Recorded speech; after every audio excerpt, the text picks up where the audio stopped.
الحمد لله رب العالمين والصلاة والسلام على رسوله الكريم وعلى آله وصحبه أجمعين أما بعد. On commence donc le cours aujourd'hui 165 dans l'explication de Tafsir al-Baqarah de Cheikh Salih al-Fawzan hafizahullah ta'ala, et on est arrivé à la partie dans le verset, c'est le verset 254 maintenant, dans lequel Allah subhanahu wa ta'ala il dit wa anfiqu يا أيها الذين آمنوا أنفقوا مما رزقناكم من قبل أن يأتي يوم لا بيع فيه ولا خلة ولا شفاعة والكافرون هم الظالمون.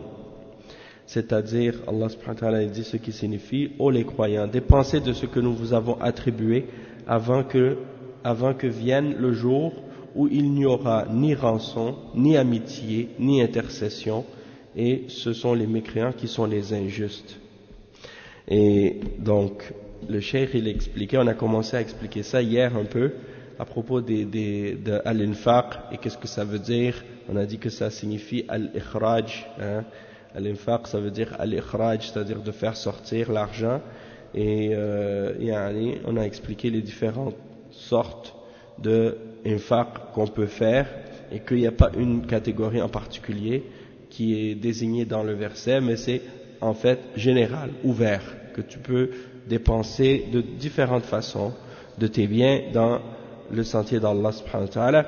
Puis après le cheikh il dit أنفقوا مما رزقناكم من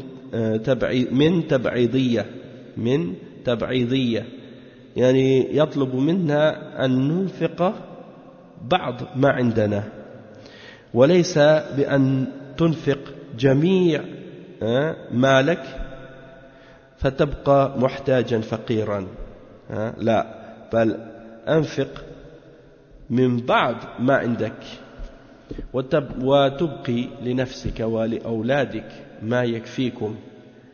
فالله لم يأمرنا أن ننفق جميع أموالنا، وإنما أمرنا أن ننفق منها يعني من بعضها، يعني أنفقوا مما رزقناكم من الذي رزقناكم ثم من الذي رزقناكم، نعم، ثم إن قوله مما رزقناكم هو يسألك شيئا هو رزقك إياه. وهذا من العجائب أن الله يعطيك ويطلب منك وهو يطلب منك ما هو بشيء من عندك، يعني وإنما هو رزق الله سبحانه وتعالى. Donc le cheikh il dit dépense une partie de ce que nous vous avons donné comme subsistance. Allah subhanahu wa ta'ala il ne demande pas qu'on donne tous nos biens. Il dit mimma. Et mimma c'est une contraction ici, en réalité c'est min ma. Ça veut dire, min en arabe, c'est ici, min at-tab'idiyya, ça veut dire pour désigner une portion, une partie de quelque chose, et non pas le total ou le tout. Et donc, ici, lorsque Allah subhanahu wa ta'ala, il nous demande de dépenser de nos biens et de ce qu'il nous a donné comme subsistance, il ne nous dit pas de donner tout ce qu'on possède, parce que le cheikh dit, tu vas donner tout ce que tu possèdes. Après, qu'est-ce que tu vas avoir pour toi-même et pour tes enfants? C'est toi qui vas être pauvre et dans le besoin par la suite, tu vas être obligé de demander aux gens. Donc, tu vas pas donner tous tes biens, mais tu vas donner une partie de tes biens. Hein? Donc, tu donnes une partie de ce que tu possèdes et tu gardes une partie pour toi-même et pour tes enfants, ce qui est suffisant pour toi. Et il dit, Allah subhanahu wa ta'ala ne nous a pas ordonné de donner tous nos biens, mais il nous a uniquement ordonné de donner une partie de nos biens. Et il dit, dépensez de ce que nous vous avons donné comme subsistance. Et il dit, qui nous a donné la subsistance, ou bien il dit plutôt une partie de ce qu'il nous a donné comme subsistance. Puis après il dit, quand tu réfléchis, mimma razaqnakum, il te demande quelque chose de ce qu'il t'a donné lui-même. C'est qui est-ce qui t'a donné ta subsistance? C'est Allah subhanahu wa ta'ala. Et il dit parmi les choses étonnantes, c'est que Allah subhanahu wa ta'ala, c'est lui qui t'a donné, puis il te demande de donner une partie de ce qu'il t'a donné en fait, de ce que tu possèdes. Et alors qu'à la base, c'est seulement la subsistance que Allah t'a donnée. Hein?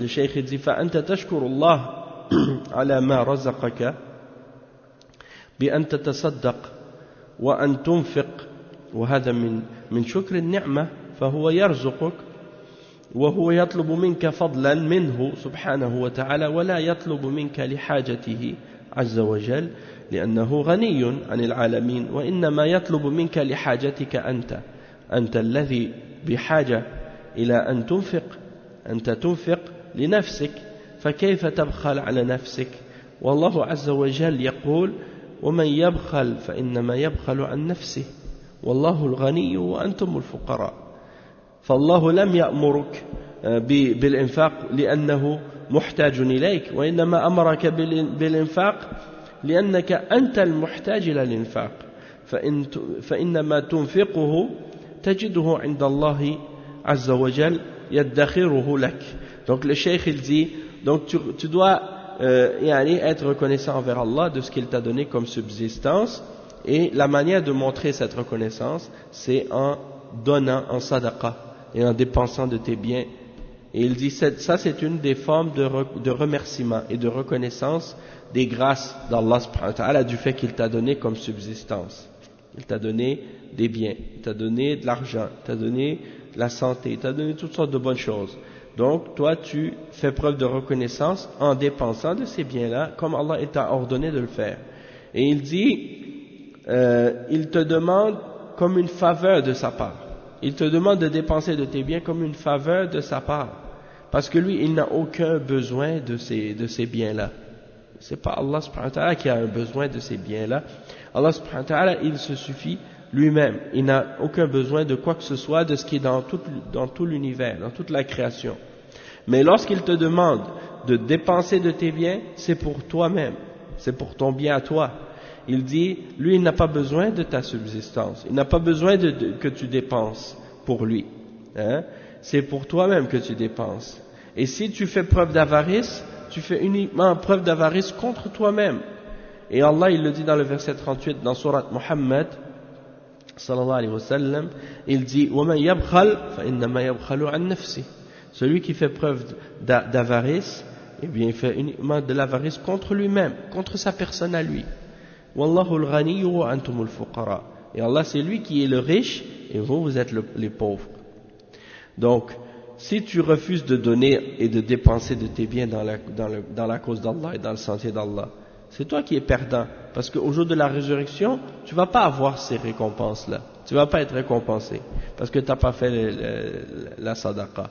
Mais Allah subhanahu wa ta'ala, il ne t'a pas ordonné de donner parce que lui, il a besoin, mais il t'ordonne uniquement de donner parce que c'est toi qui es dans le besoin en réalité.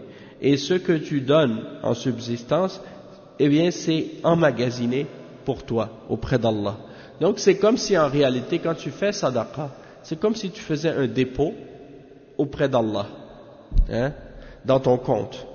Puis au jour de la résurrection, Allah subhanahu wa ta'ala, il va te remettre tout ce que tu as dépensé dans son sentier, tout ce que tu as donné pour lui, il va te le remettre, mais en double, et même en plus que double, hein, de multiples, hein, des multiples multipliés. Donc ça veut dire que, en réalité, tout ce que tu as gardé, ou tout ce que tu n'as pas dépensé, ou tout ce que tu as gardé par avarice, eh ben, tu le perds en réalité. Parce que ça, tu n'auras aucune récompense pour. Tandis que ce que tu as donné en sadaqa, eh bien, ça, tu vas le recevoir en multiples. Donc, ça veut dire que, en fait, tout ce que tu as dépensé dans le sentier d'Allah et pour Allah, eh bien, c'est des récompenses que tu emmagasines pour ton au-delà. Et il dit, أنفقوا مما رزقناكم من قبل أن يأتي يوم وهو يوم القيامة. يعني ما دمت على قيد الحياة ومتمكنا من الإنفاق أنفق ولا تؤجل إلى أن يأتيك الموت ثم لا تستطيع وتحرم من النفقة.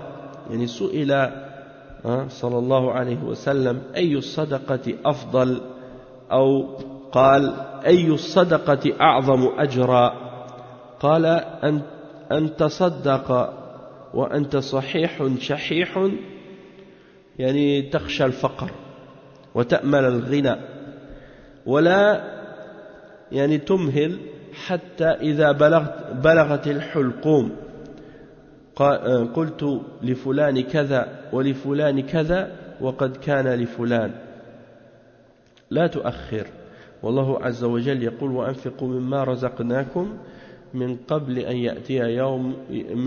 أن يأتي أحدكم الموت فيقول ربي لولا أخرتني إلى أجل قريب فأصدق وأكن من الصالحين ولن يؤخر الله نفسا إذا جاء أجلها والله خبير بما تعملون وهنا أنفقوا مما رزقناكم من قبل أن يأتي يوم وهو يوم القيامة لا بيع فيه ولا خلة ولا شفاعة يوم القيامة تنقطع الأسباب. Donc le cheikh il dit et dépensez donc de ce que nous vous avons donné comme subsistance avant que vienne un jour, et il dit c'est le jour de la résurrection.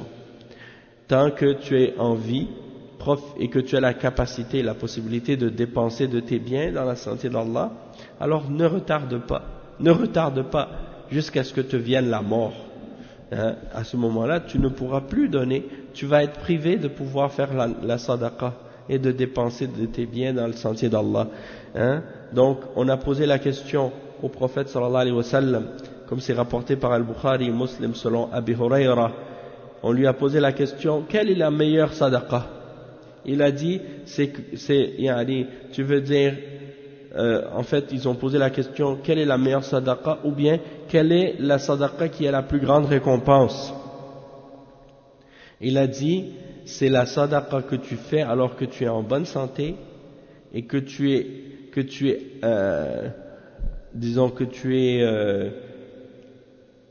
cupide ou avide de biens, et que tu crains la pauvreté et tu souhaites la richesse. C'est ça la meilleure sadaqa, celle qui a la plus grande récompense.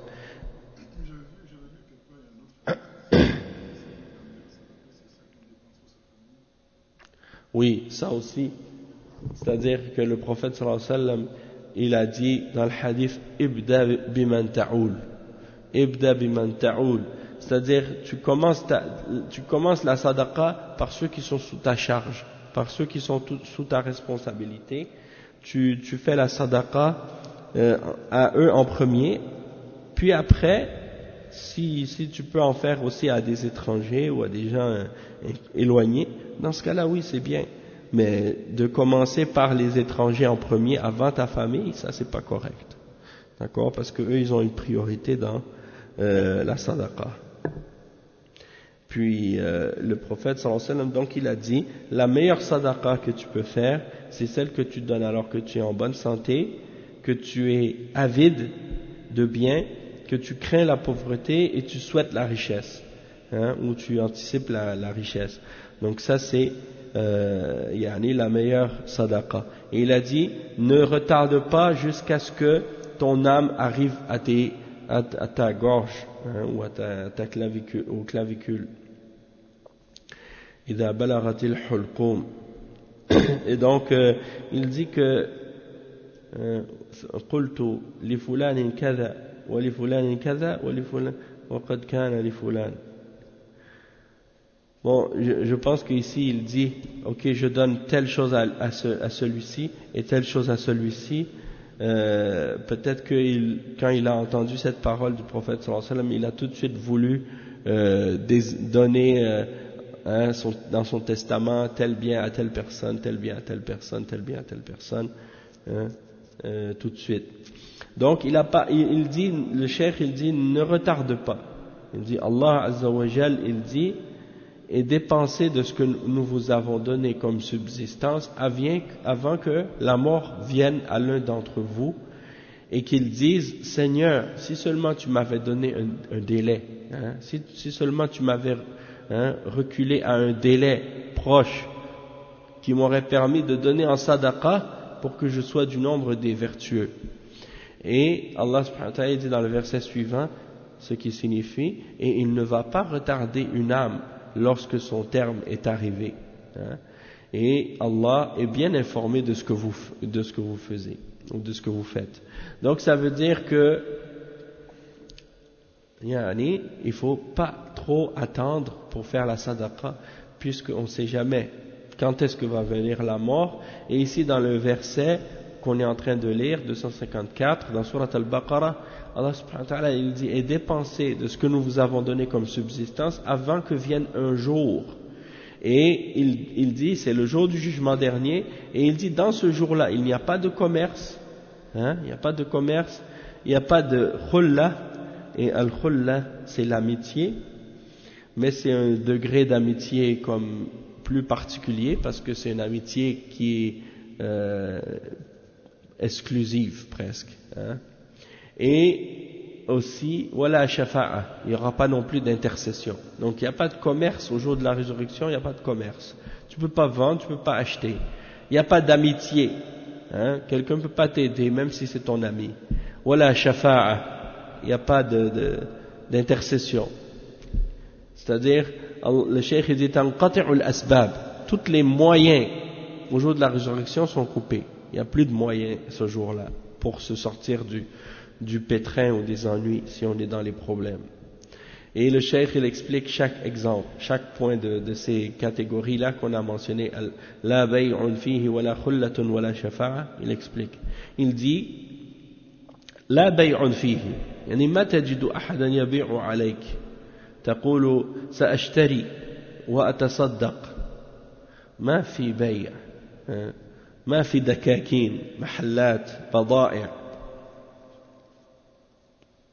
لا بيع فيه ما أحد يبيع عليك الشيء الذي أنت تريد أن تنفقه. Il dit ce jour-là il n'y a rien que tu peux acheter, il n'y a rien à vendre, il n'y a rien à acheter. Tu ne peux pas dire je vais acheter quelque chose, je vais le donner en sadaqa. Non, il n'y en a pas, il n'y a pas de magasin, il n'y a pas d'épicerie, il n'y a pas de marchandises. Donc il n'y a personne qui peut te vendre la chose que tu veux donner en sadaqa. ولا خلة يعني ما تجد من الأصحاب من يساعدك الخليل هو الصاحب ما تجد من الأخلاء من يساعدك كل مشغول بنفسه أصحابك أصدقائك يعني بل قرابتك يعني قرابتك يفرون منك يوم القيامة ما أحد يساعدك يوم القيامة بخلاف الدنيا تستنجد بأصدقائك ويستنجد بأقاربه ويستنجد بإخوانه يعينونه فيوم القيامة ما فيه أحد يساعدك أبدا.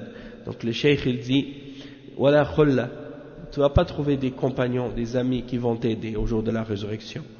Al-Khalil c'est l'ami, le compagnon. Il dit tu ne vas pas trouver aucun compagnon pour t'aider au jour de la résurrection. C'est fini ça. Chacun il est occupé par sa propre personne au jour de la résurrection. Tes amis, tes compagnons, tes copains, tes proches. Chacun il s'enfuit de toi au jour de la résurrection. Personne ne peut t'aider au jour de la résurrection. Contrairement à la vie d'ici-bas. Tu as un problème, tu appelles tes amis, venez m'aider, j'ai un problème. Ils viennent tous à ton secours, ils viennent tous à ton aide. Au jour de la résurrection, personne ne peut t'aider. Il dit ولا شفاعة. الشفاعة هي التوسط للإنسان عند السلاطين أو الأغنياء أو من عندهم حوائج الناس. يتوسط لك أحد في قضاء حاجتك. يتوسط لك عند الغني يعطيك شيئا من المال. يوم القيامة ما فيه شفاعة ولا خلة ولا شفاعة ولا بيع ولا خلة ولا شفاعة. إذن تقطعت الأسباب وأنت ما معك شيء. الآن ماذا تفعل؟ كنت في الدنيا متمكنا أنك تشتري، أنك تقترض من صاحبك، من خليلك، أنك تطلب واحدا يشفع لك عند فلان في الدنيا متمكنا.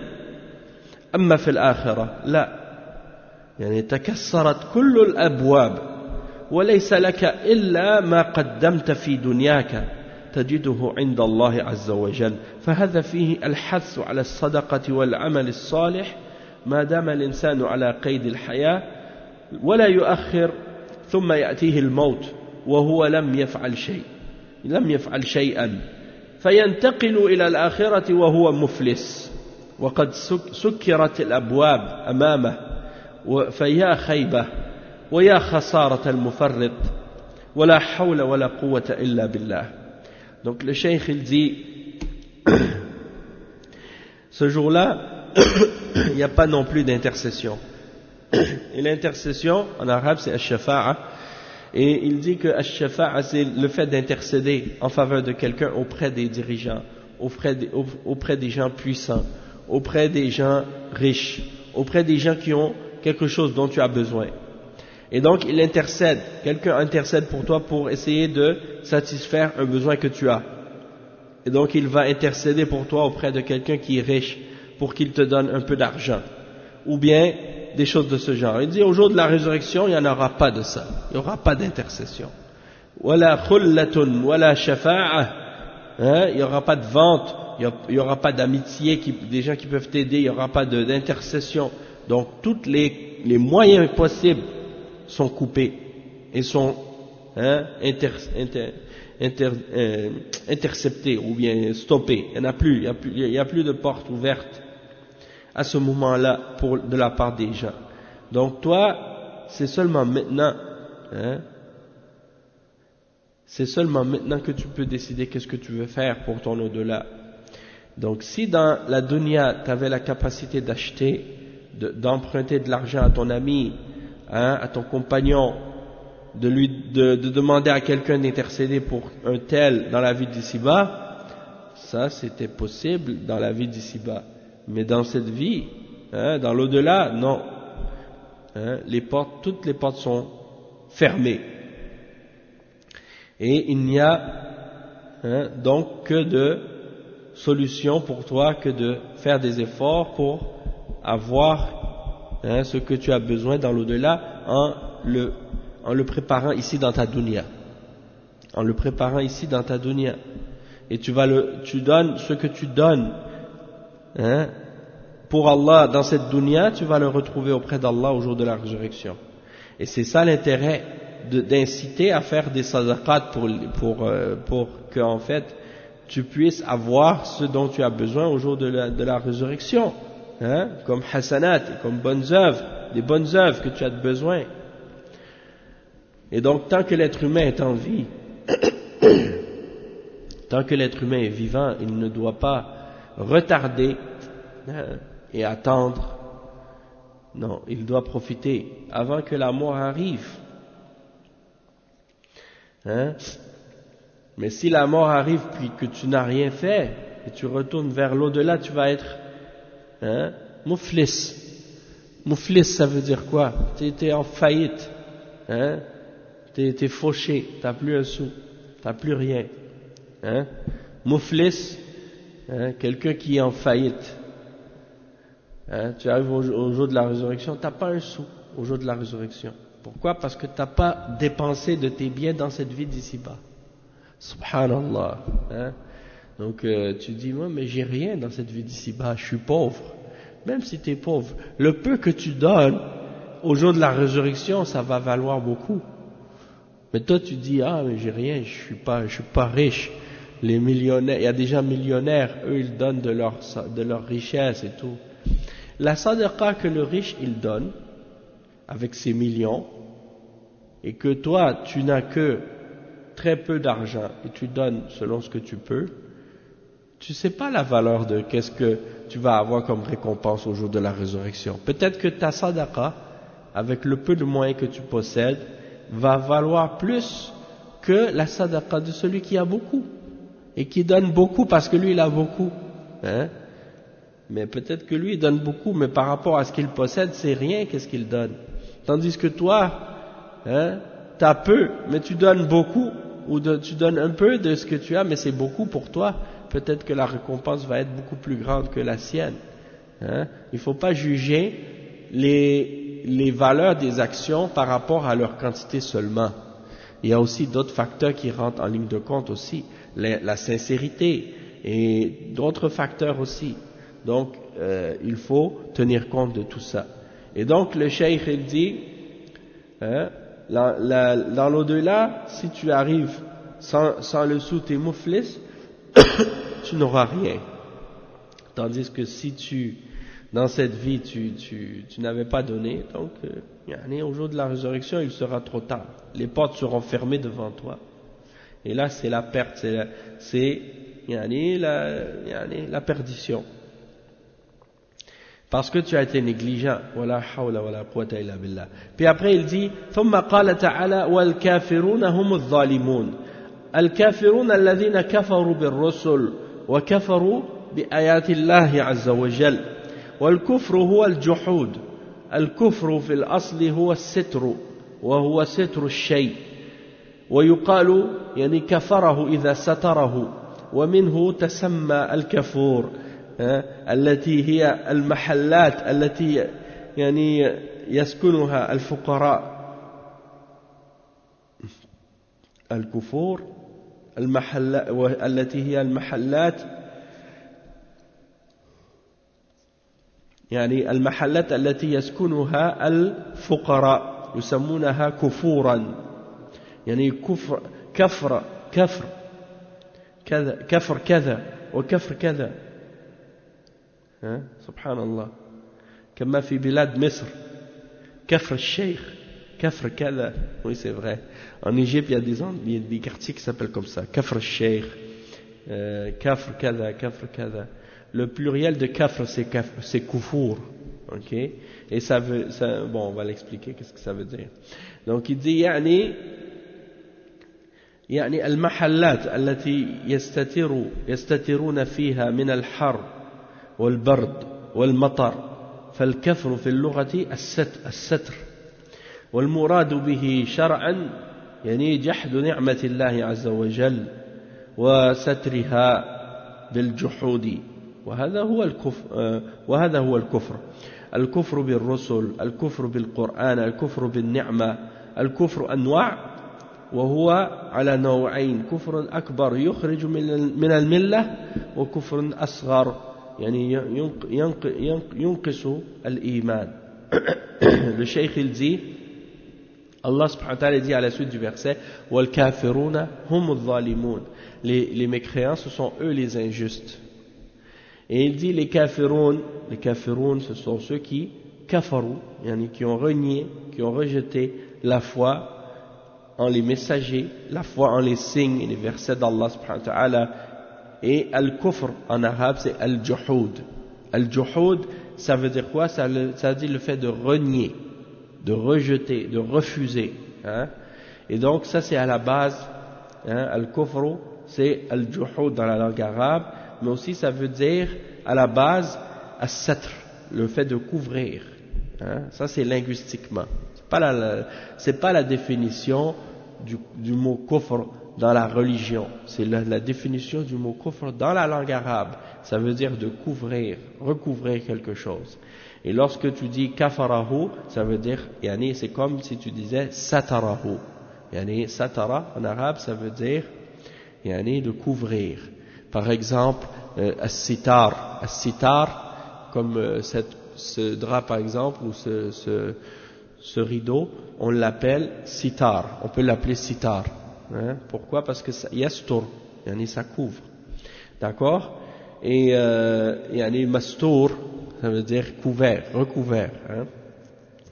Donc, ici, as-sitr, donc c'est ça la signification de al-kufr dans le sens linguistique.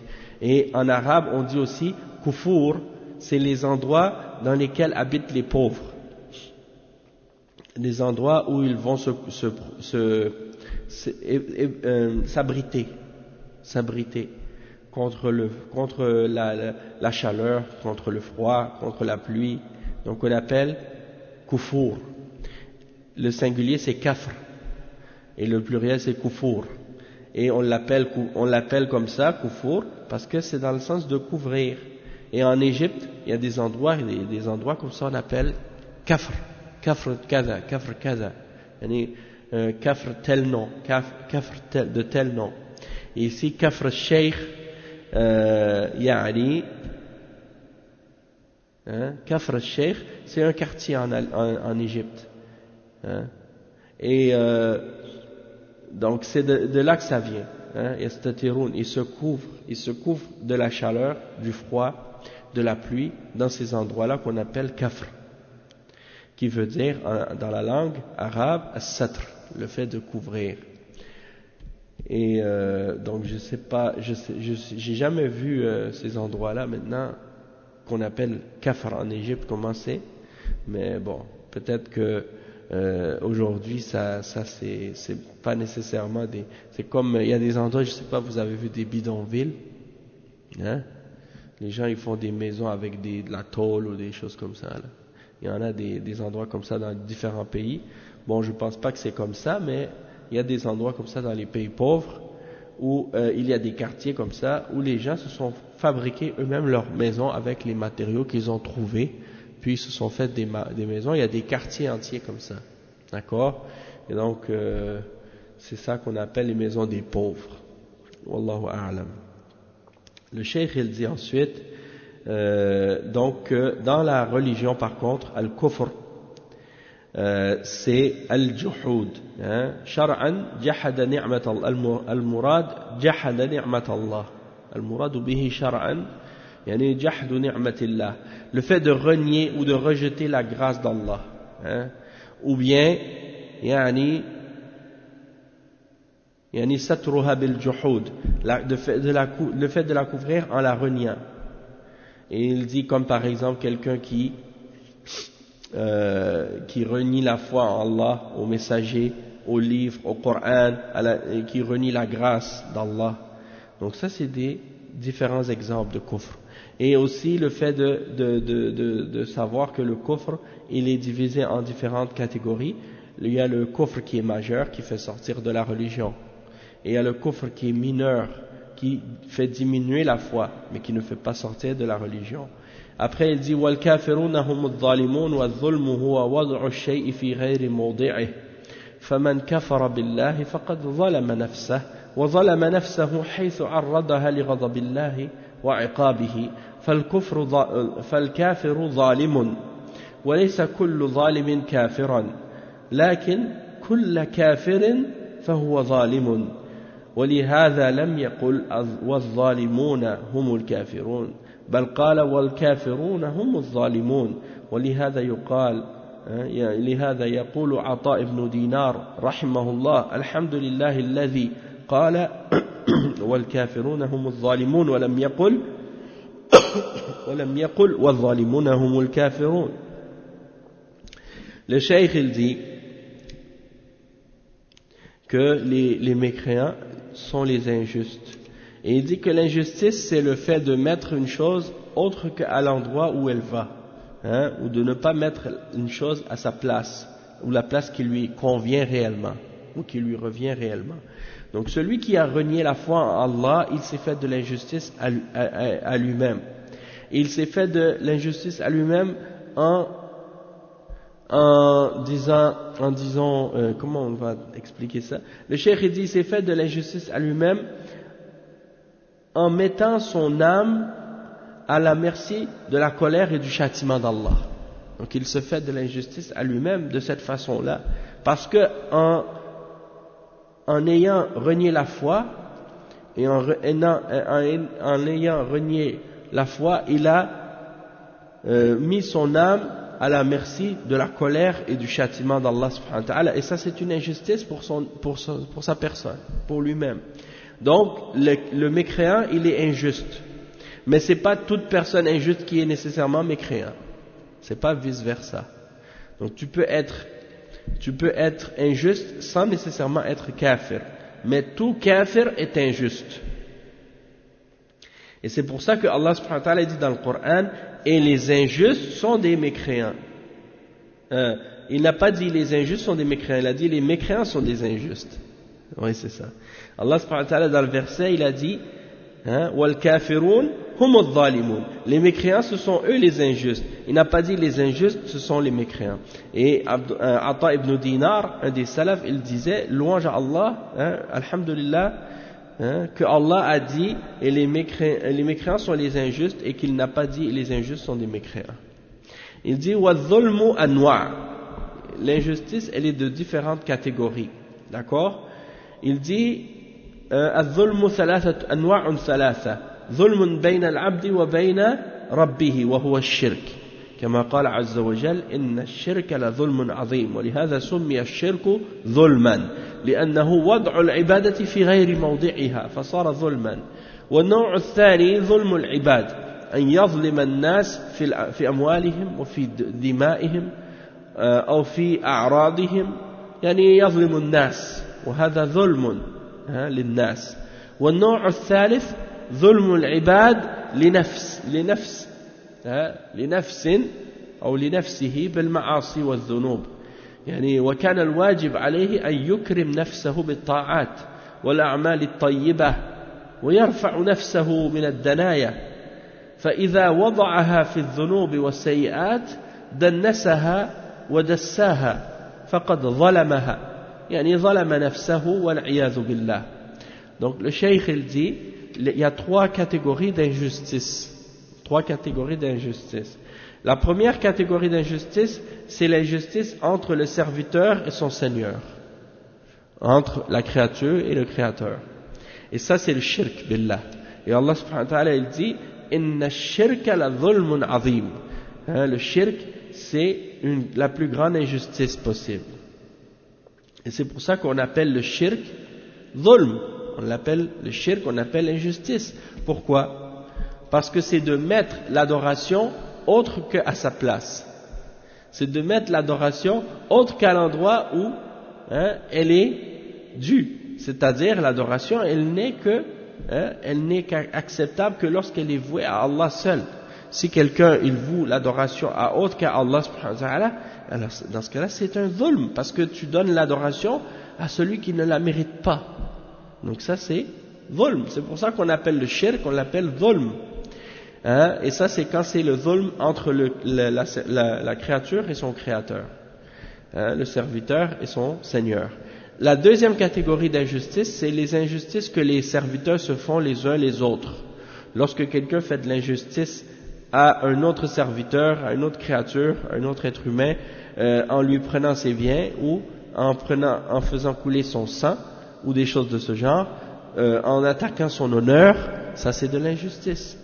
Et donc, ça c'est parmi les exemples de catégories d'injustice, l'injustice entre les hommes. Et la troisième catégorie d'injustice, c'est l'injustice que l'homme se fait à elle-même, à son âme, à sa propre âme, en commettant des péchés, en désobéissant à Allah subhanahu wa ta'ala. Il dit l'obligation, ça aurait plutôt été de faire honneur à son âme. Et comment honorer son âme? En faisant des actes d'obéissance, en faisant des œuvres de bien, en s'élevant des bassesses et en plaçant ton âme à l'écart des péchés et de la désobéissance. Mais lorsque tu t'es placé toi-même, ton âme, dans les péchés et dans la désobéissance, eh bien tu as corrompu ton âme, tu as sali ton âme, tu lui as fait une injustice et c'est ça en fait l'injustice que tu peux faire à ta propre personne. Wal'iyadhu billah.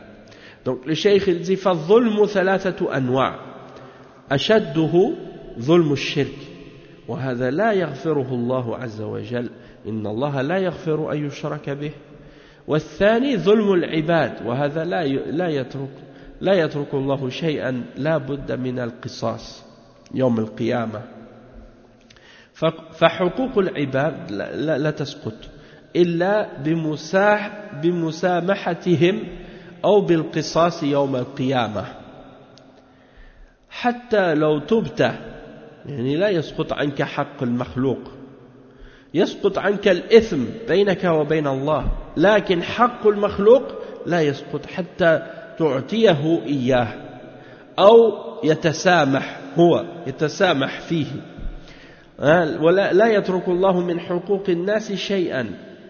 Donc le cheikh il explique en ce qui concerne les trois catégories donc d'injustice, comme on les a vus, la plus sévère et la plus grave d'entre les trois catégories d'injustice, c'est le dhulm dans le shirk, lorsque tu adores autre que Allah. Et cette catégorie-là, Allah ne va pas la pardonner. Allah ne pardonne à personne le shirk. Il dit Inna Allah la yaghfiru an yushraka bih. C'est-à-dire que si tu meurs en commettant le shirk, eh bien tu ne peux pas être pardonné. Si tu meurs sur le tawhid, tu t'es repenti du shirk avant ta mort, oui, Allah il va te pardonner si tu t'es repenti du shirk. Tu as accepté l'islam, tu as accepté le tawhid. Oui, dans ce cas-là, tu meurs, Allah il accepte ta repentance du shirk parce que tu t'es repenti avant ta mort. Mais si tu meurs sur le shirk sans repentance, sans t'être repenti du shirk avant ta mort, alors là il n'y a pas de pardon possible. Allah subhanahu wa ta'ala il le dit dans le verset 116 dans Surah An-Nisa, Inna Allah la yaghfiru an yushraka bih.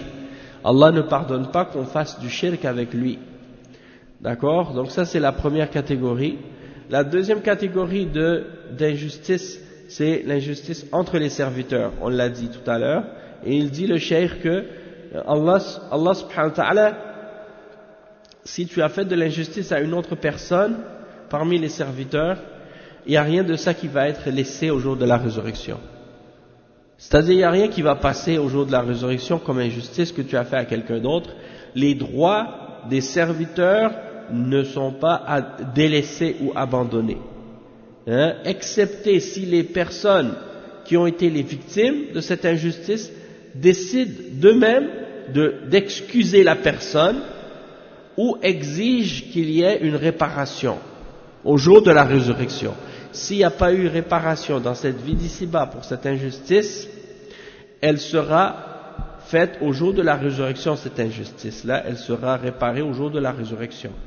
Et donc, c'est possible que Allah subhanahu wa ta'ala, si tu as commis un péché envers une personne, en faisant une injustice envers quelqu'un, que Allah, lui, il te pardonne ce péché-là que tu as commis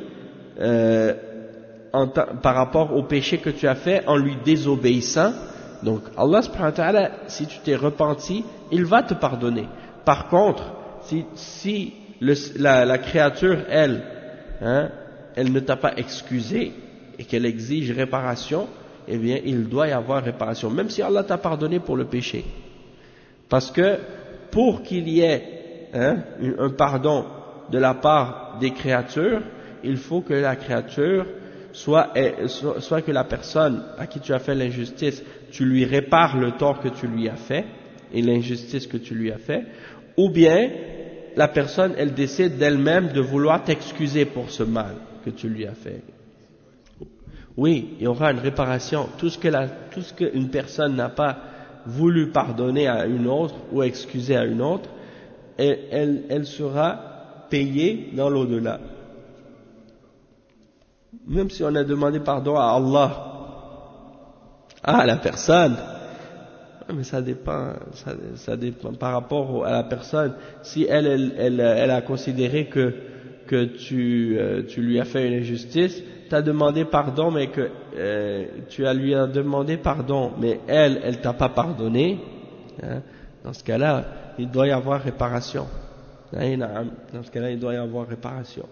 Mais Allah aime qu'on pardonne. Il est pardonneur lui-même. Et il aime qu'on fasse preuve de miséricorde et de pardon, nous aussi. Par contre, si on demande notre droit, on a un droit. C'est pas interdit de demander son droit. Et si vous regardez dans le verset dans Surat Fussilat, ou bien plutôt dans Surat Shura, Allah subhanahu wa ta'ala il mentionne des exemples à ce sujet-là.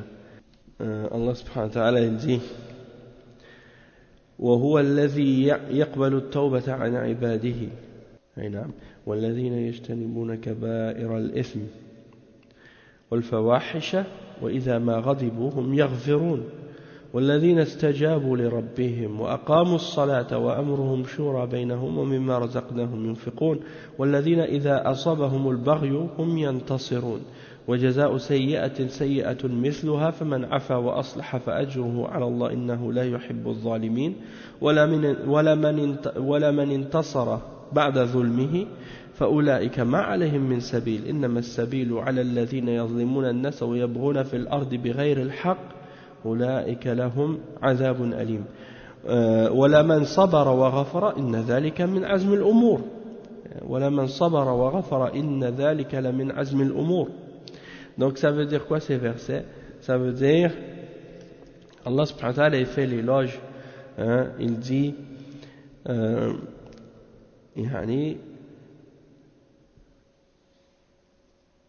c'est ça, ceux qui évitent les péchés les plus graves ainsi que les turpitudes et qui pardonnent après s'être mis en colère, qui répondent à l'appel de leur Seigneur et accomplissent la salat, se consultent entre eux au propos de leurs affaires et dépensent de ce que nous leur avons attribué, et qui, atteints par l'injustice, ripostent. Lorsqu'ils sont atteints par l'injustice, ils ripostent, c'est-à-dire ils répondent à l'injustice qu'on leur a fait.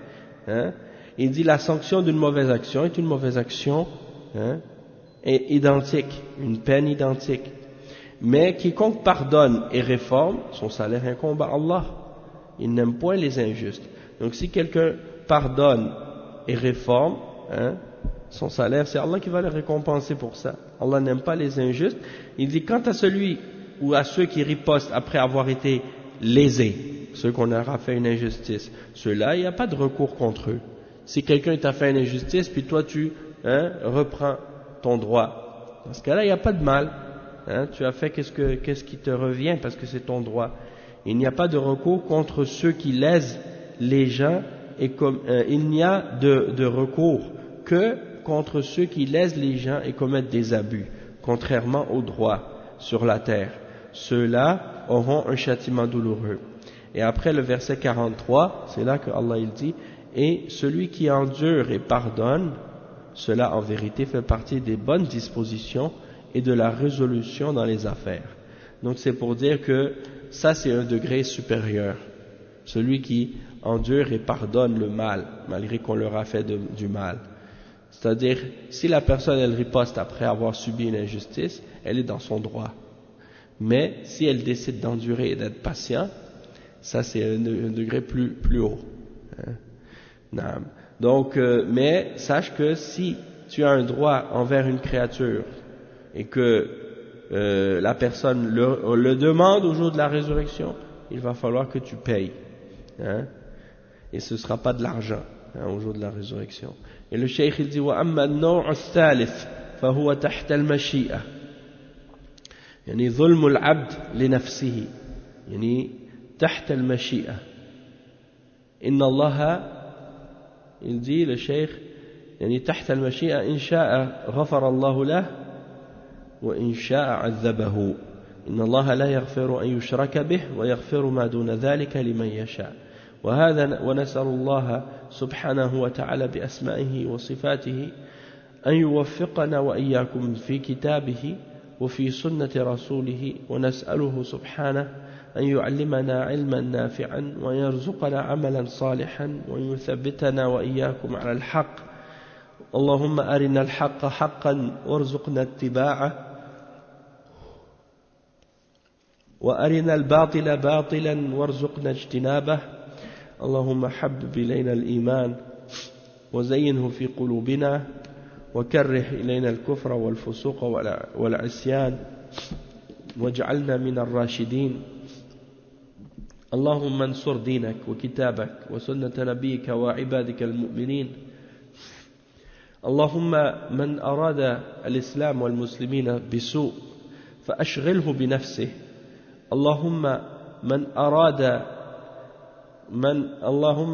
أراد ديننا أو أراد أمتنا واستقرارنا أو أراد بلادنا وبلاد المسلمين بسوء فأشغله بنفسه واردد كيده في نحره واجعل تدبيره في تدبيره إنك على كل شيء قدير اللهم شتت شملهم وخالف بين كلمتهم اللهم أضعف قوتهم اللهم سلط بعضهم على بعض وأشغلهم بأنفسهم عن المسلمين اللهم كف عنا طغيانهم وبغيهم وعدوانهم اللهم اردد عنا شرهم وكف عنا بأسهم فأنت أشد بأسا وأشد تنكيلا اللهم أصلح ولاة أمورنا اللهم اجعلهم هداة مهتدين غير ضالين ولا مضلين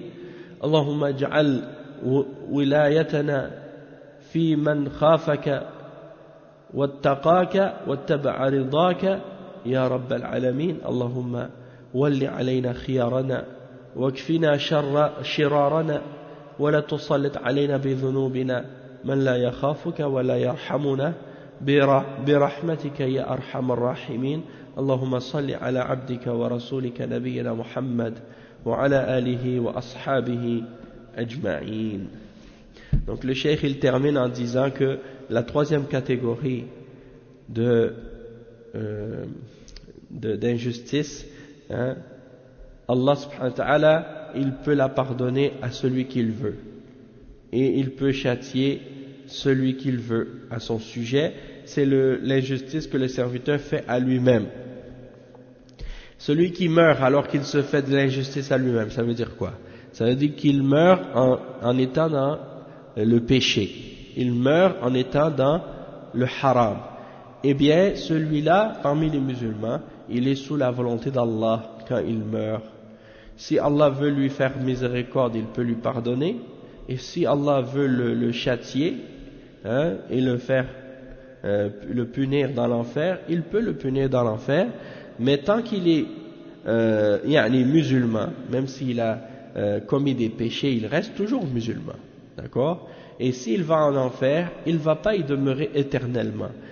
Le seul qui reste éternellement en enfer, c'est celui qui a fait du shirk majeur ou du kufr majeur. Et lui, il va demeurer en enfer pour l'éternité. Mais le musulman qui a commis un péché, ou qui a fait une forme de shirk mineur, ou du kufr mineur, ou des grands péchés parmi les kaba'ir, il meurt, il est sous la volonté d'Allah. Si Allah veut lui pardonner, il peut lui pardonner par sa miséricorde, et le faire rentrer directement au paradis. Ou s'il veut, il peut le châtier, et le purifier par le châtiment pour que par la suite il puisse rentrer au paradis. Allah il le dit dans le verset qu'on a lu tout à l'heure, Inna Allah la yaghfiru an yushraka bih, le verset 116 dans Surat An-Nisa. Dans le même verset il y a la preuve pour cette catégorie là. Donc Allah il ne pardonne pas à celui qui fait le shirk avec lui, mais il dit après wa yaghfiru ma duna dhalika liman yasha. Il dit tout ce qui est moindre que le shirk, il le pardonne à qui il veut. D'accord? Tout ce qui est moindre que le shirk. Donc peut-être que le meurtre, ou bien le zina, ou bien l'alcool, ou bien le vol, ou bien d'autres péchés parmi les grands péchés, Allah subhanahu wa ta'ala, il peut le pardonner à qui il veut. Et donc ça c'est parce que le plus grand péché c'est le shirk et le kufr. Et si quelqu'un n'est pas coupable du shirk majeur ou du kufr majeur, il est sous la volonté d'Allah s'il meurt sans se repentir. D'accord? Et après le cheikh il a fait un dua, et donc on a lu ce dua là, donc on demande à Allah subhanahu wa ta'ala d'exaucer le dua du cheikh et de nous donner ce qu'il a demandé dans son dua pour les croyants et de nous préserver de qu'est-ce qu'il a invoqué contre les non-croyants. Donc on va s'arrêter ici pour aujourd'hui. Ça c'est qu'est-ce qui vient compléter le tafsir du verset 253, 254, et le prochain verset qu'on va expliquer, c'est le verset 255 dans Surat al-Baqarah, qui est en réalité Ayatul Kursi, le verset du repose-pied. Et ça, il l'explique le cheikh avec beaucoup de détails. Donc il va faire plusieurs cours sur ce verset-là, parce que c'est le verset qui est très important. Ayatul Kursi, c'est un verset qui est très important parce qu'il parle d'Allah subhanahu wa ta'ala, il parle du tawhid. Donc on va consacrer les prochains cours à ce verset et à comprendre ce verset, Inch'Allah. سبحانك اللهم وبحمدك أشهد أن لا إله إلا أنت أستغفرك وأتوب إليك وصلى الله وسلم على نبينا محمد وعلى آله وصحبه أجمعين والحمد لله رب العالمين.